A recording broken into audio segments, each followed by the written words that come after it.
So, good day everyone. I am Cadet Kilingin from Section A. So, I will make a video final oral examination in subject CDI 303 Fire Protection. So, number 1. Why is the fire extinguisher necessary in building establishment? So, fire extinguisher play a vital role in any fire protection in plan in any environment. They are a first aid responses to find and can help prevent catastrophic damage to property and event loss of life. So number 2, discuss the classes of the fire extinguishers. So understanding extinguisher classes. So they have a four classes. So classes A, B, C, and class D. So class A. Class A is extinguisher will put out fires or ordinary combustibles such as wood and paper. So class B. Extinguishers are for use on flammable liquids like grease, gasoline, and oil. So class C. Extinguishers are suitable for use only on electrically energized fires. And the last is class D. Extinguishers are designed for use on flammable metals. So, number 3. What are the different part of the fire extinguishers? So, the main part of fire extinguishers are one or two tanks and a valve assembly, a hose or a no- nozzle, an extinguishing agent, a propellant. And the tanks are made of metal. They contain the extinguishing agent of the propellant. They can be manufactured by extrusion or by calendering, deep drawing, and welding. So number 4, extinguish service test from hydrostatic test. So it can be installed or removed in minutes and used over and over. So it is remarkably versatile, and search size can handle a wide range of pipe IDs and wall thickness, and it eliminates the needs to attach welding crops, blind flings, plate blanks, etc., and seals for each test. So it does not require elaborate fixturing or constant adjusting of external clamps and screws. So it can be used by the test pressure from atmospheric to 3000 psi. So performance and dependability have been proven of numerous field installations, and the civil plug pressure tester is being used more and more frequency by pipelines, constructor piping, fabricators, mechanical structure, and maintenance departments. So that's all. So number 5. So discuss the types of ventilation. So ventilations can generally be categorized into 5 types. So number 1 is natural, number 2 mechanical, number 3 hybrid, number 4 hybrid, and the last is task ambient conditioning or TAC. So no matter the use of your building or where it is located, you should consider one of these 5 types of ventilation system in our building. So number 6. So what is the difference between fire exposure and fire exposure?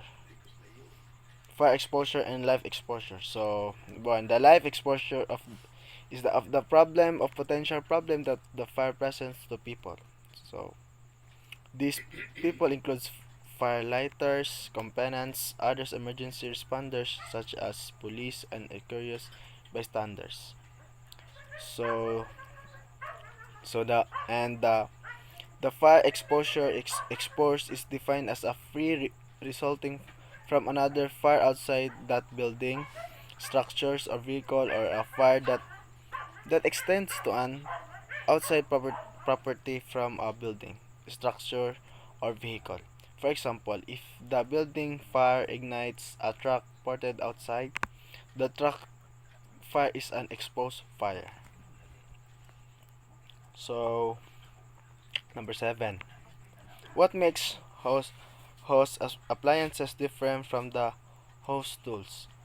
So, a fire hose appliance is any piece of hardware used in a conjunction with free with fire hose for the purpose of delivering water. So water flow through appliances but not through tools. So number 8. So explain the types of ladders. So single single pole ladders, so maximum length 9 meters. So extension ladders, maximum length 15 meters. Ng step ladders, so maximum height 6.1 meters. And the last is dual purpose ladders and step ladders hanged to provide an extension. So number 9.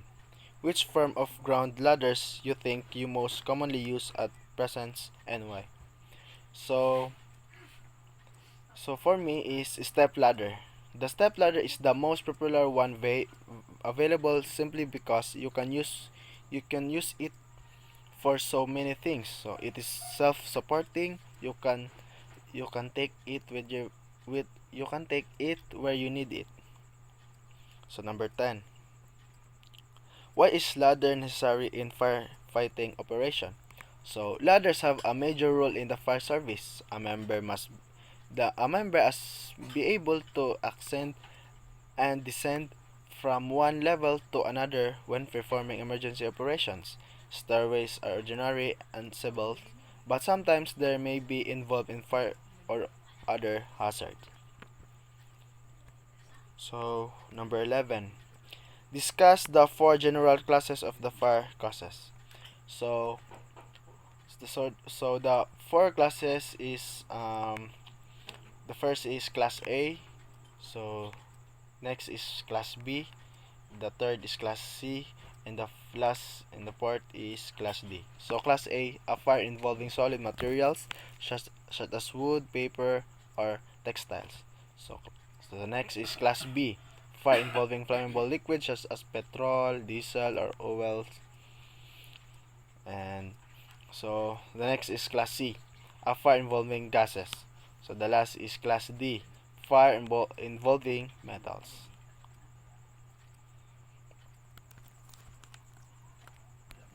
So, number 12. What is arson life?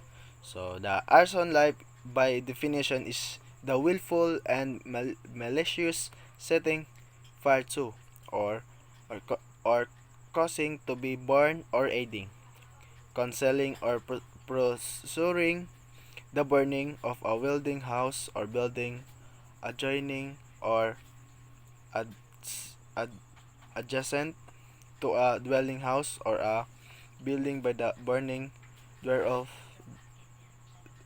a dwelling house is born, and whatever such as dwelling house or other. So number 13. Why fire should be investigated?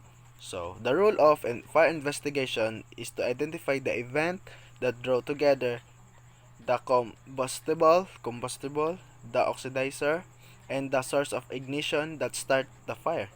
So causes of fire can be natural, accidental, so deliberate, or underdetermined. Under Underdetermined. So number 4. What Number 14. What are the contents of the fire report? So the value of property damage caused by the fire, the description of the fire protection equipment in each one campus house unit, the number of regular mandatory service fire evacuation drills, so police or rules regarding fire safety, education and training programs provide to student, faculty, and staff. So So last question, number 15. When do you consider that a fire is arson? So it can be defined as a deliberate and malicious burning of property having three main elements. First, there has been a burning of property. Second, the burning is incendiary in origin. And finally, the burning was started with the intent of destroying the property. So that's all. Thank you.